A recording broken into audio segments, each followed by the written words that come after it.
भविष्यावर बोलू का या कार्यक्रमात स्वागत करते मी संपदा आणि स्वागत करते राशीचक्रकार शरदजी उपाध्ये यांचं सुद्धा।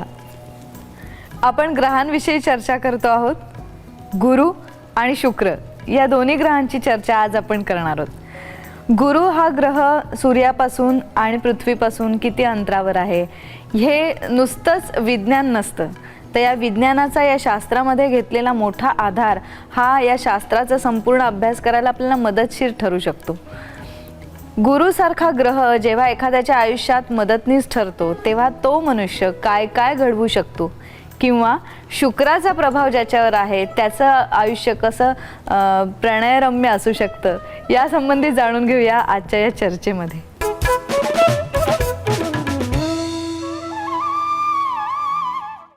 सगळ्यात पहिल्यांदा गुरु या ग्रहाबद्दल विचारते। मोठा ग्रह 1300 पट मोठा ग्रह, अशा या इतक्या आकारमानाने मोठा असणाऱ्या ग्रहाचा प्रभावात सुद्धा तसाच रेशो असतो। गुरु म्हणजेच मेदवृद्धी, गुरुचे माणसं मस्त असतात असे।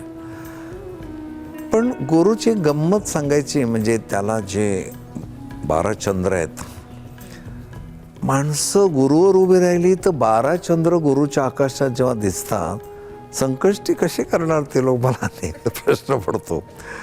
पण असा गुरु आता आपल्याला काही अंतराळात जाऊन तिथपर्यंत जाता येत नाही, ध्यानमार्गाने जातात ना लोक।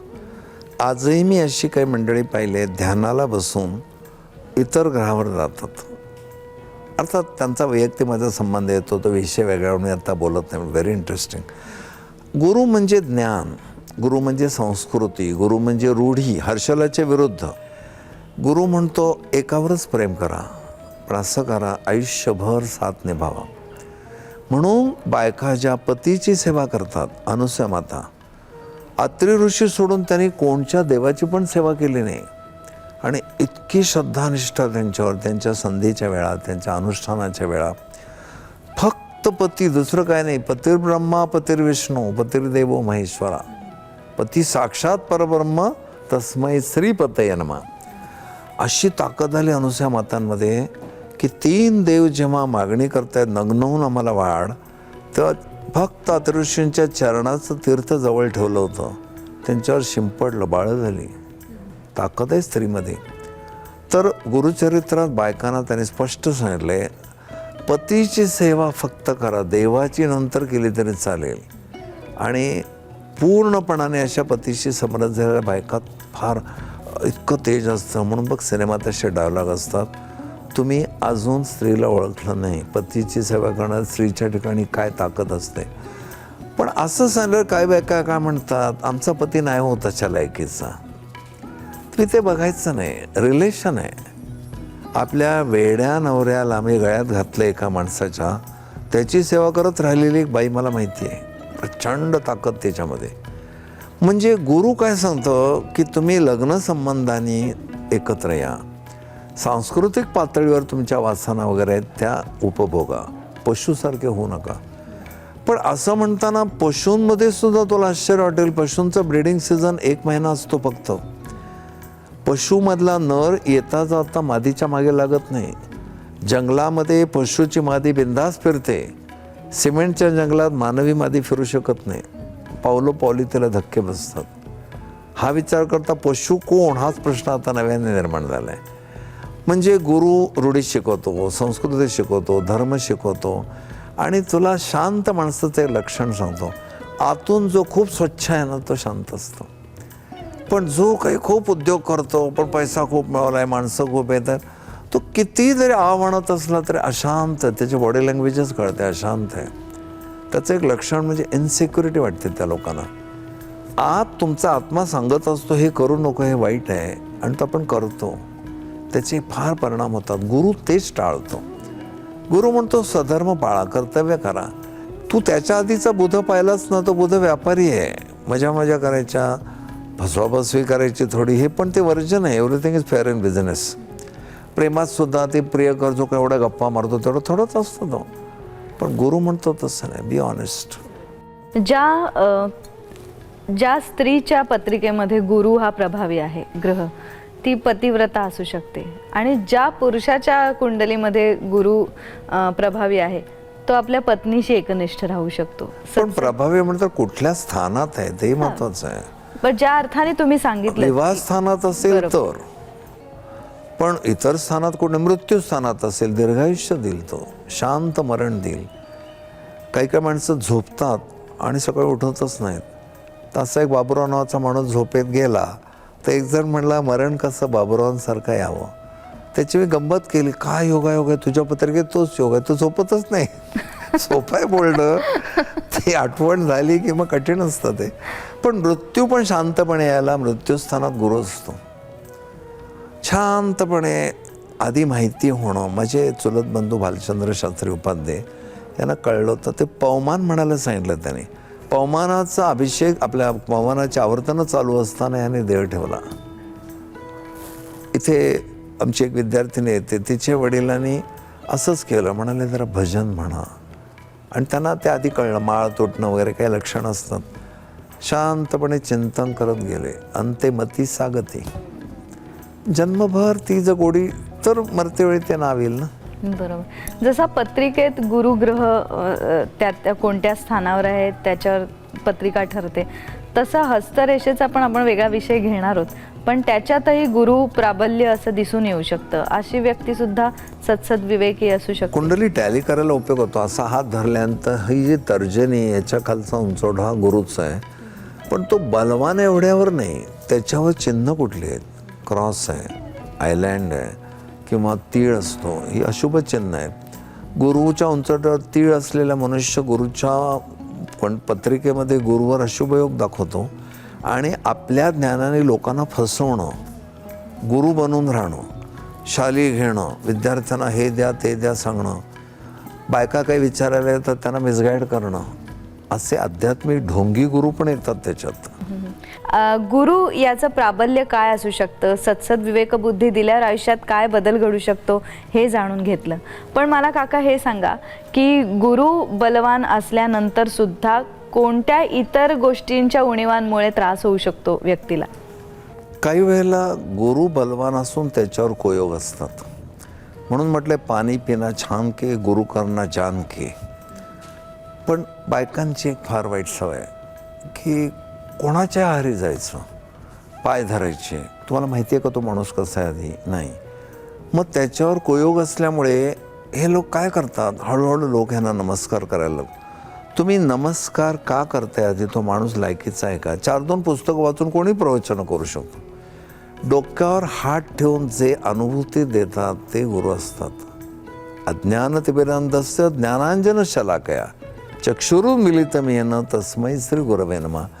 तुला खऱ्या गुरूंची लक्षणं सांगतो. स्त्रियांशी ते फार कमी बोलतात, सांभाळून बोलतात, अंतरावरनं बोलतात, तिला आई मानतात, त्यांच्या नजरेत पराकोटीचं वात्सल्य असतं.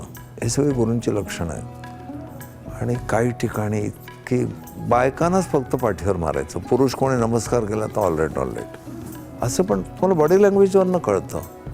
ह्याचा फार वाईट परिणाम होतो. म्हणून त्या गुरुवर इतर कुयोग आहेत का बघायला लागतं. तर गुरुची धनबाजू ज्ञान आहे, ऋणबाजू ज्ञानाच्या अज्ञानाचा फायदा घेणं लोकांचा. आणि न्यूट्रल बाजू म्हणजे काही शिक्षण वगैरे काही घ्यायचं नाही. झाला 10वी, नोकरीला लागला, 104 EB4 240, संपलं त्यांचं लाईफ. रिटायर्ड झाला, मस्तपैकी नातवंडांना खेळत बसला, असं लाईफ असतं. असे पण पॉझिटिव्ह निगेटिव्ह बाजू खूप आहेत त्याची. आता आपण शुक्राकडे वळूया.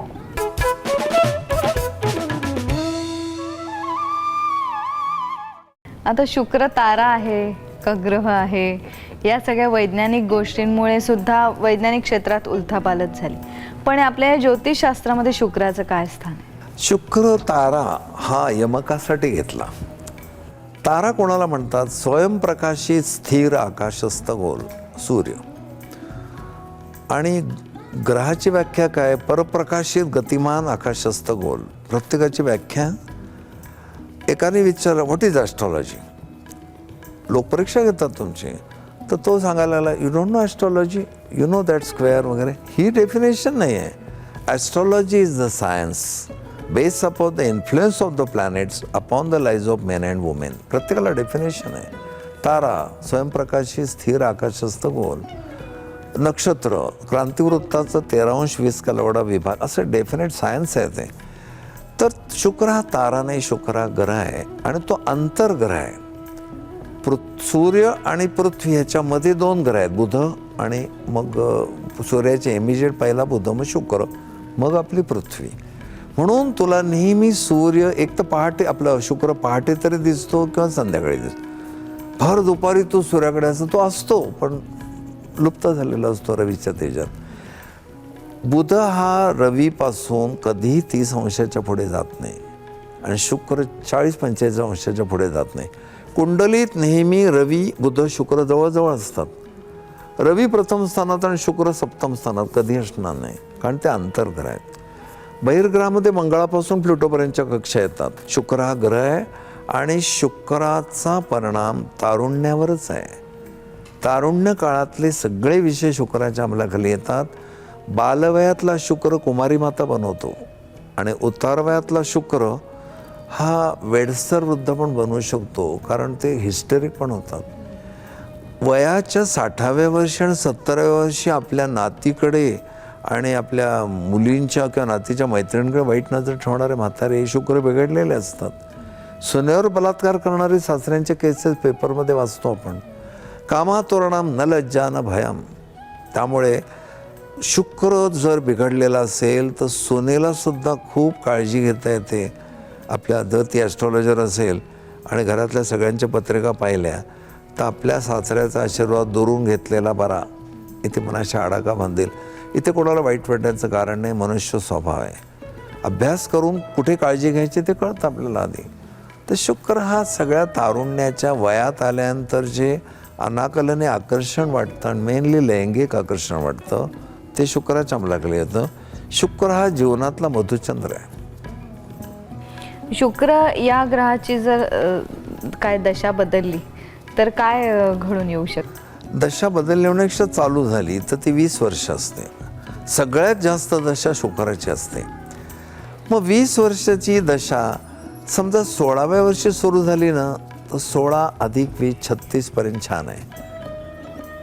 पण ती दशाच मुळात 50व्या वर्षी सुरू झाली तर 50 वर्षापर्यंत जी व्यक्ती छान होती आणि एकदम काय करायला लागले, म्हातारपणी केस काळे करायला लागले, मेकअप करायला लागले, जरा विषाड व्हायच्या, तंबाखू खायचा आणि काहीतरी रंगेल पण हा पूर्वी नव्हता म्हातारा असा.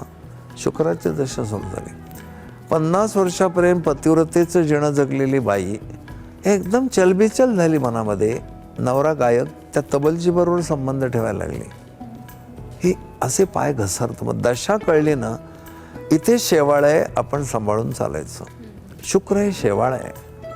योग्य वयात ती दशा आली तर खूप एन्जॉय करता येते. पण उतार वयात आली तर मनात सगळे तारुण्याचे विषय येतात आणि लैंगिक शैथिल्य आलेलं असतं. तिथे हिस्टेरिक होतं माणूस. आपण शनीला जशी 7.5 म्हणतो शनीची, तसं आपण या इतर ग्रहांच्या बाबतीत म्हणू शकतो?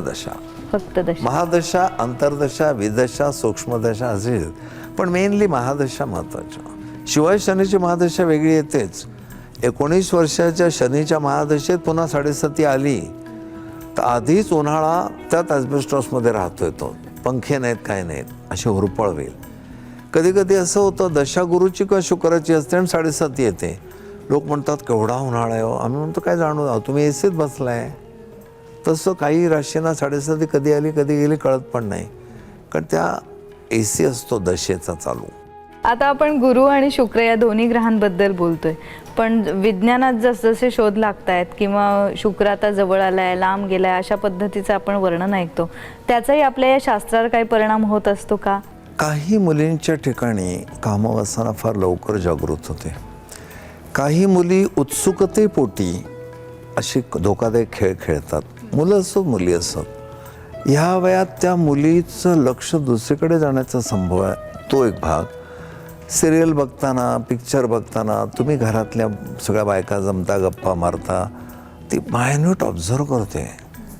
सिरियलमध्ये एकदम बघता बघता हा किंवा जाहिरातीत हा हिरो असं हिरोईनला जवळ घेतोय, ओठाजवळ ओठ आणतोय, हे काहीतरी कळत नाही, पण विकृत कुतूहल निर्माण होतं. ही विकृतीची शिकार ती होऊ नये, या विकृतीची ती काळजी घ्यावी. तर लहान वयात ती आलेली दशा ही आईवडिलांचं खूप लक्ष पाहिजे त्याच्याकडे असं सूचित करते आपल्याला. याचं प्राबल्य असलेला व्यवसाय कुठला असू शकतो? कलेचे सगळेच प्रांत आहेत. सिनेमा, नाटकं, मनोरंजन करणं, कलेची सगळी क्षेत्र, तमाशापासून. तर असे एक शुक्राची रसिकतेची बाजू आहे. जिथे रसिकता आहे, केवळ मनोरंजन आहे, तेथे शुक्र आहे. अध्यात्म येणार नाही, तिथे शिकवण येणार नाही. नाहीतर प्रवचन करणाऱ्या काय बायका पण खूप मेकअप करून येतात. मला हेच कळत नाही अजून, तुम्ही लिपस्टिक लावून कसे प्रवचनं करता आणि पुन्हा सांगता हे शरीर आहे, हे बहुत अनित्य आहे, मग लिपस्टिक कशाला लावलं, असं परिणाम होतं ना. मग लिपस्टिक लावलं की लिपस्टिक लावलेला विषय घ्यावा, असा थोडासा फरक पडतो.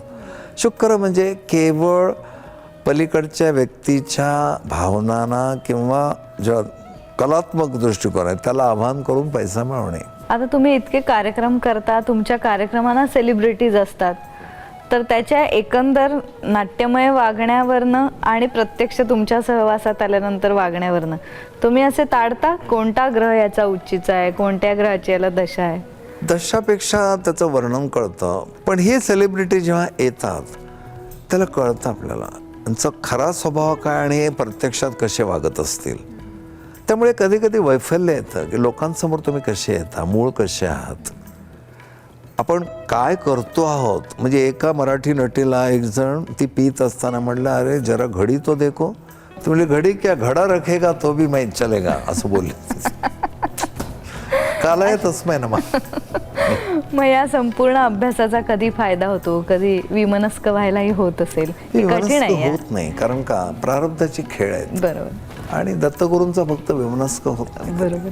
यातनं मात्र आम्ही प्रेक्षक किंवा श्रोते बरोबर आम्हाला ताडता येईल त्या गोष्टी घेतो आणि त्याचा आम्हाला नक्की फायदा होतो कुठल्याही क्षेत्रात वावरत असू तेव्हा. आज इथेच थांबूया. गुरु आणि शुक्र या ग्रहाबद्दल आपण जाणून घेतलं आणि आपण आपल्याच अवतीभोवतीच्या गोष्टींमधनं त्यात काय त्याचं परिवर्तन होतंय हेही पाहतो. अभ्यास हा प्रत्येक वेळेला शास्त्राच्या पोतड्या उघडूनच करायला पाहिजे असं नाही, माणसं सुद्धा वाचता यायला पाहिजेत. बघा या ग्रहांची आपल्याला मदत होते का. आज इथेच थांबूया.